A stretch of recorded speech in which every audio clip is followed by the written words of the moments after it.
time for Quavo and the Vice President of the United States.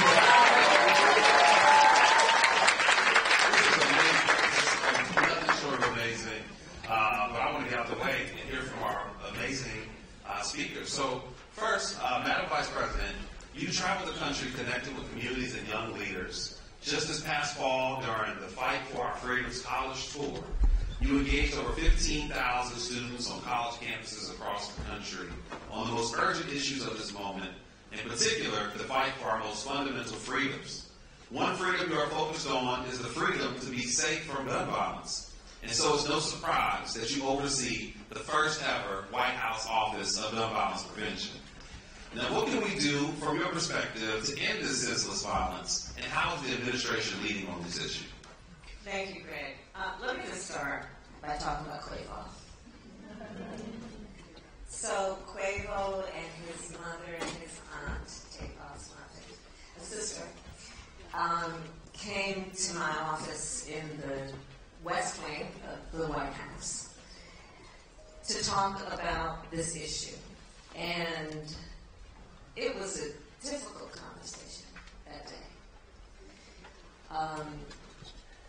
Because the issue is such a difficult one. I know there are a lot of families here and survivors, and the pain that is associated with gun violence in America is almost unspeakable.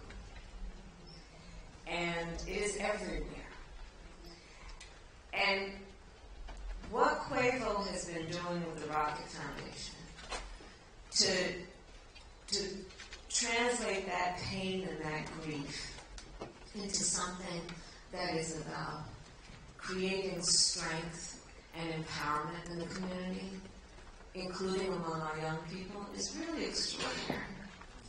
And as I said to you that day, Quavo, in my office, that you have chosen to use your celebrity, the gift that you have as an artist, to talk about and actually work on with action this issue is really extraordinary. You are an incredible leader and a national leader on this, and I thank you for that as the head of the first White House Office of Gun Violence Prevention and as Vice President.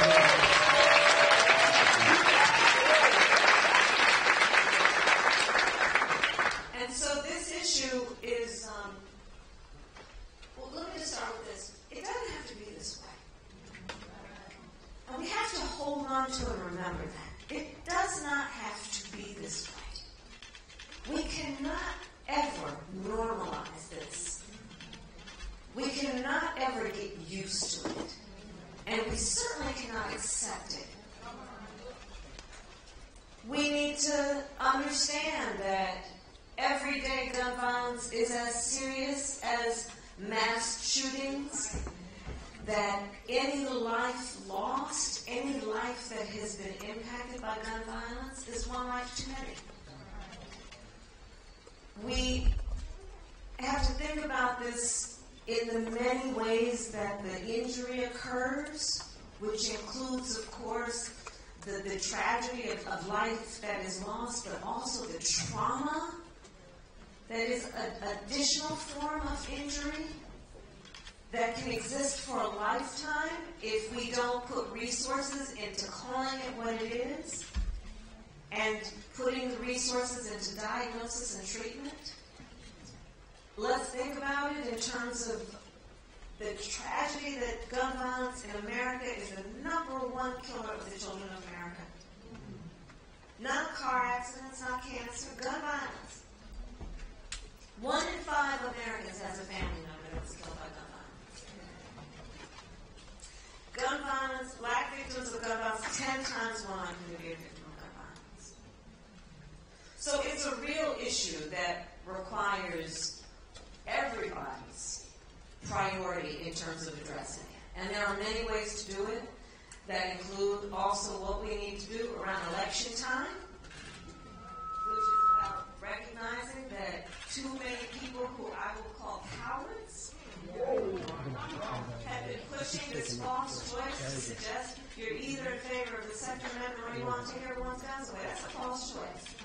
I'm in favor of the Second Amendment. I also believe there is no reason why we have assault weapons on the streets of America. They are weapons of war. We need an assault weapons ban. I'm in favor of the Second Amendment. I'm in favor of the Second Amendment, and we need universal background checks. I'm in favor of the Second Amendment, and we need red flag laws. And we need the people in the United States Congress to have the courage to stand up to the gun lobbyists and take action around what is just reasonable. Universal background checks. You just might want to know before someone can buy a lethal weapon. If they've been found to be a danger to themselves or others, you just might want to know. That's reasonable. Assault weapons. Assault weapons are designed to kill a lot of people quickly. There's no place for them in the neighborhoods and the streets where people live and go to school and worship. We've seen what they do. So there are solutions, and that's part of the work that I'm doing with the Gun Violence Prevention Office. The White House is to work on those solutions, including what we have recently done through that office, which is to put $1 billion into hiring mental health counselors in our public schools to help address the mental health.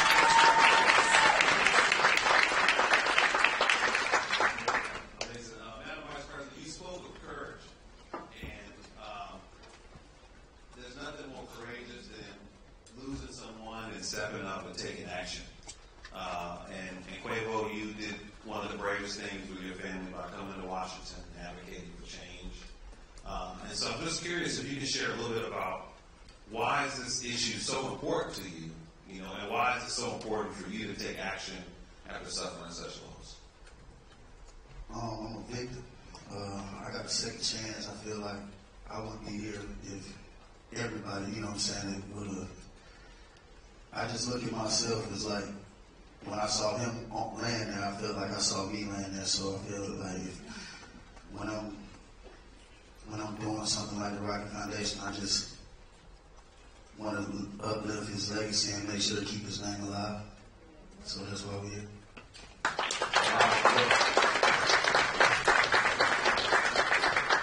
Speaking of legacies, Madam Vice President, gun violence causes trauma and deeply impacts our mental health, and especially true for young folks who are going through active shooter drills, that are losing their friends and families at such a young age.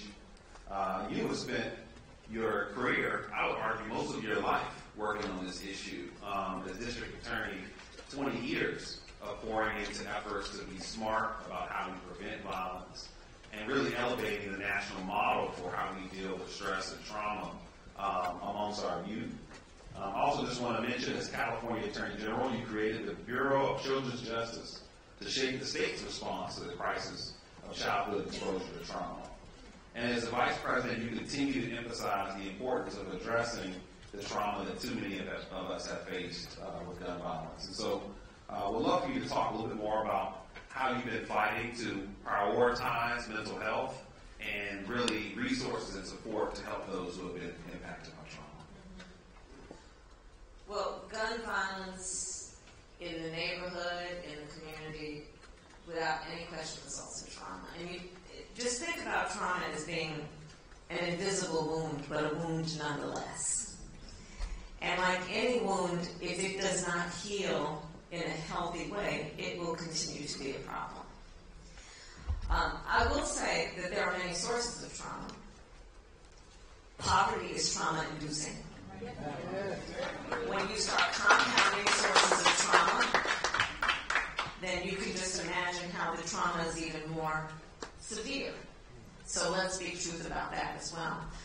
But, on the issue of what I've seen in particular about the trauma that comes from exposure to violence, some people will simplify the point of post-traumatic stress disorder, PTSD, and one of the ways that I've heard it simplified, but it makes sense, is imagine every day you're walking across a very busy street, and out of nowhere a Mack truck comes barreling down.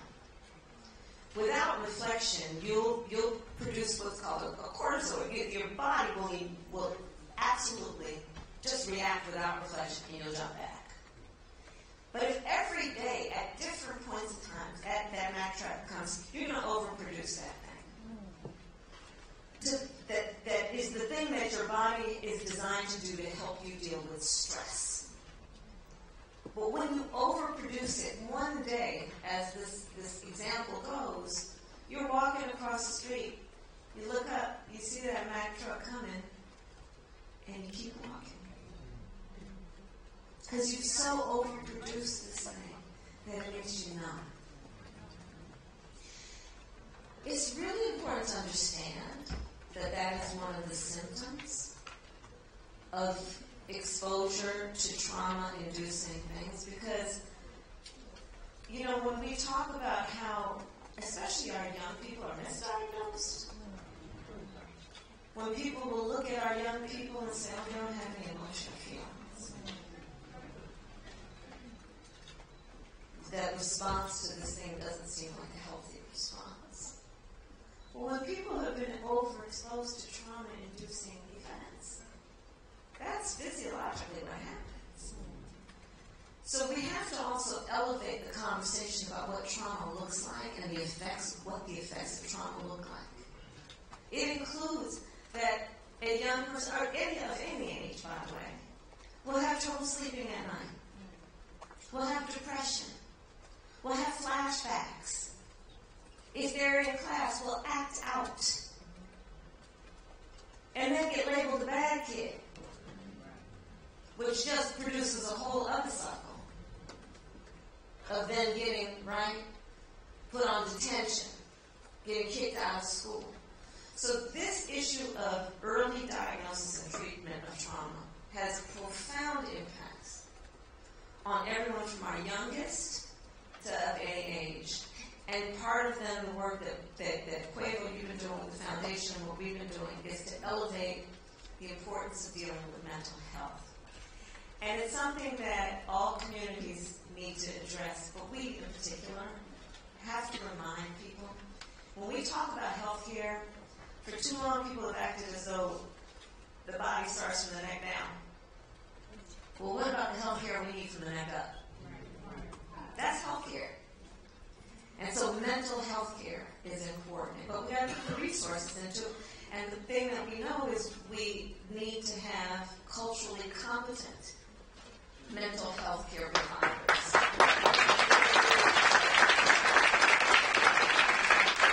You mentioned, Rick, I did the college tour last fall. And I went to a number of schools, including our HBCUs, of course, and I would challenge the young people. You know, like there was back in the day, challenging people to go to public service. I'm challenging our young leaders. Think about a calling for yourself in the profession of mental health. Whether it be from being a therapist to being, going to medical school. But we need more people doing this stuff. And the one thing that I find with our younger leaders is they're more willing to talk about mental health than people of older generations. And I see that as a sign of opportunity. But to meet them where they are and what they're asking for, we need more resources going into the treatment. And I think we can get there. And we've already, for the work that we've done, over 300 mental health counselors in the public schools of Georgia as a result of the work the President and I have done.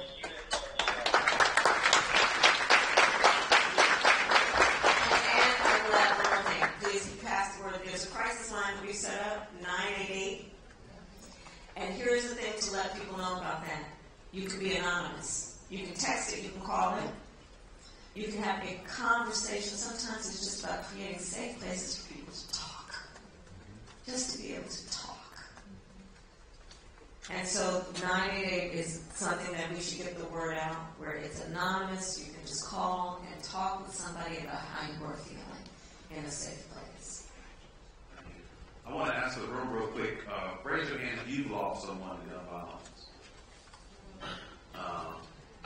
And so I just think it's fair for you to speak from the room, Madam Vice President. Just thank you for seeing us. Thank you for seeing how deep this is cutting our community. I know for me, I couldn't couldn't sleep for months. I think our first few conversations, Quavo, you were going through the same thing. And but too often, our trauma is overlooked. And it just means so much. It really does. So just thank you. Thank you for seeing us.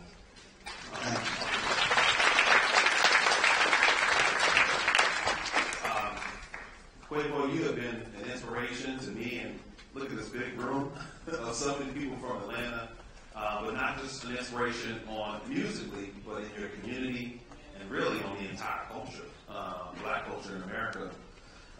And I just want to thank you because you've been fighting for resources for our communities and for youth all over the country. And Rocket Foundation is such a huge transformative organization. And I just want to give you some space to talk more about why this is important and the vision that you have for this mission. I mean, like I said, it didn't hit hard to lay it home with me. So we founded the Rocket Foundation honoring my nephew Legacy and just seeing progress and seeing the support and seeing we got the vice president, we got all y'all in here that actually had the same experience that I have. And it's just, like, once again, like, me being on this stage is very, very tough for me. At the end of the day, it's like I'm already like a year missing my nephew. So just seeing some type of progress.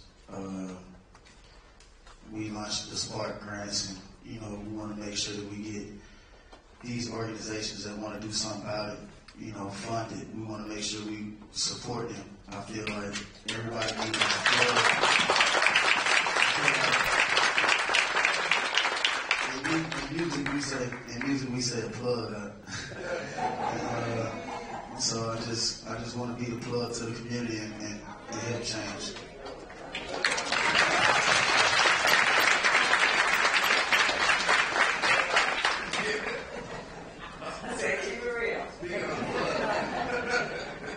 Well, Madam Vice President, we would love to close with one more question from you. I mean, there are so many amazing young leaders here that are streaming from all over the country, survivors, activists, frontline providers, violence intervention, mentors, so many leaders. And I'm just curious, what would you say to the young leaders of the future of how they can be a part of the change and really help turn this issue around? Well, I'll start with this. You were born a leader. And for the young leaders who are here now, you have clearly decided to activate that as early and as soon as possible. And that inspires all of us. Our country needs you. Our country needs you. And so so I got plenty of advice. Okay, here you go. So let's start with this. You're going to hear many times in your life, oh, nobody like you has done that before. Oh, you're too young. Oh, it's not your time. Wait your turn. This one I love. Oh, it's going to be hard work.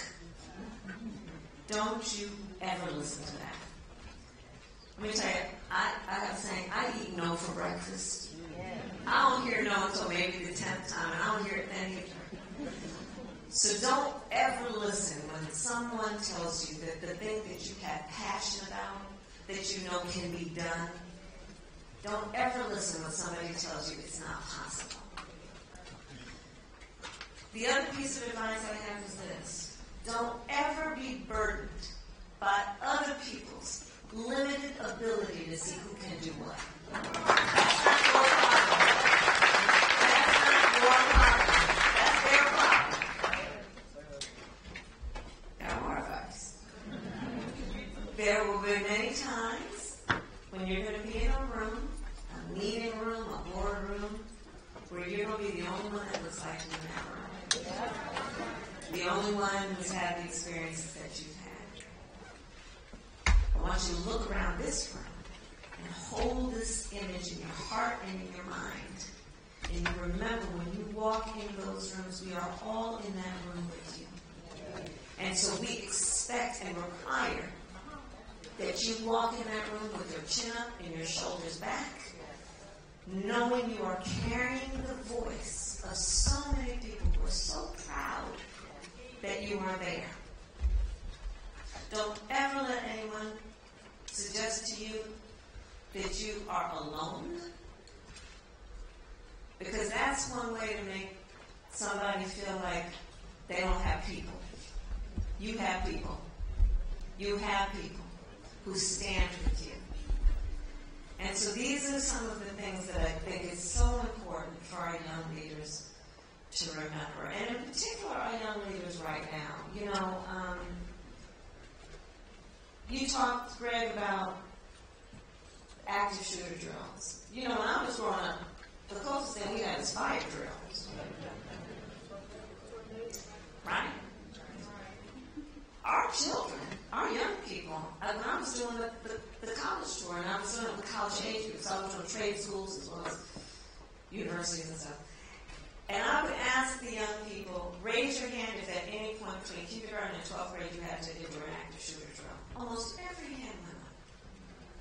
This one young person said to me, younger than the college, and said to me, yeah, that's why I don't like going to 5th period. I said, why, sweetheart? Why don't you like going to 5th period? And they said, well, because in 5th period, there's no closet to hide in. So we talk about trauma. It includes, especially when you're talking about children who are exposed to everyday gun violence. And they're doing active shooter drills, worrying about who might bust through the classroom door. Think about what our children are carrying in terms of the fear. When their beautiful big brains should be open to the wonders of the world and being taught about the wonders of the world and excited about that. And so back to our young leaders, your voices on so many issues, including this one, are based on a lived experience, which gives you the authority and the right and the entitlement to go out and speak your truth and require that people listen to you. And don't stop talking until people listen to you. We are counting it. You know, when our young leaders start voting in their numbers on issues like this, we're going to see a sea change. Because they're not going to wait. They're not going to wait, and they are not falling for the okie doke. So that's my advice. And then I guess my last piece is this. So I was proud when I was in the United States Senate to be one of the sponsors to make Juneteenth a federal holiday, which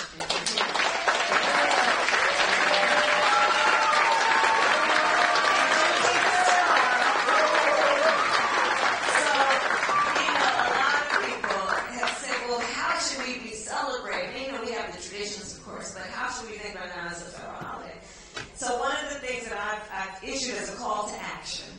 So I would invite everyone to participate. Is among the many ways that you celebrate Juneteenth, think about how you can ask just your neighbor or your cousin or somebody to make sure they're registered to vote. Let's think of it as a day of action to register people to vote as well for Juneteenth.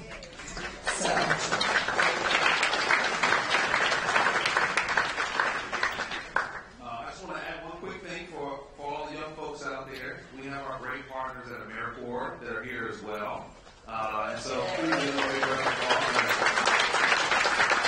There are over 500 sites of AmeriCorps where you can sign up and join the team officially to help us address the issue of gun violence. And don't we have some paid jobs in the connection with AmeriCorps? Yes, ma'am. Let's talk about that. Yes, ma'am. The active program pays $2,914 a month. But, you know, who's counting? But they're great programs to get you started, and we would love to have you be a part of your service work and being paid for that effort. So, and one last thing I'll just share. Oh, yes, please, sir. I just want to shout out, shine light on the Rocket Camp and go back to how she said everything started with the youth. So what we'll be doing, we're going to open up the Rocket Camp and have about, why don't Rocket Camp kids at? What are they?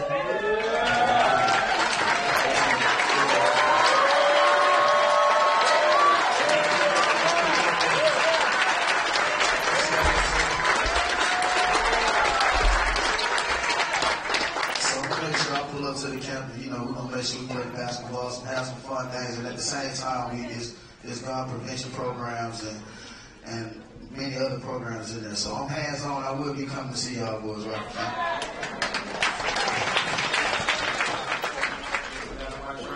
Like to share the last word. We have more work to do, but good work is done.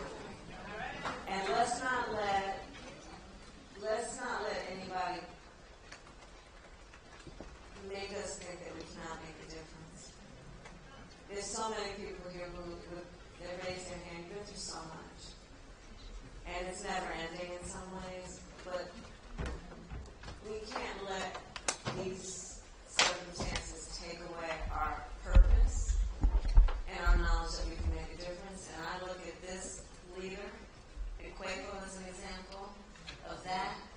You inspire so many people.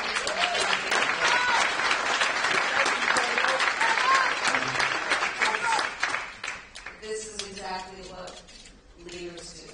They figure out a way to turn pain into purpose in a way that benefits so many. And I'm saying with this, I think that there's been something kind of backward that's been happening in our country in the last few years that is to suggest that the strength of leader is measured based on who you beat down. When in fact the real strength of a leader is measured on who they lift up. Yes.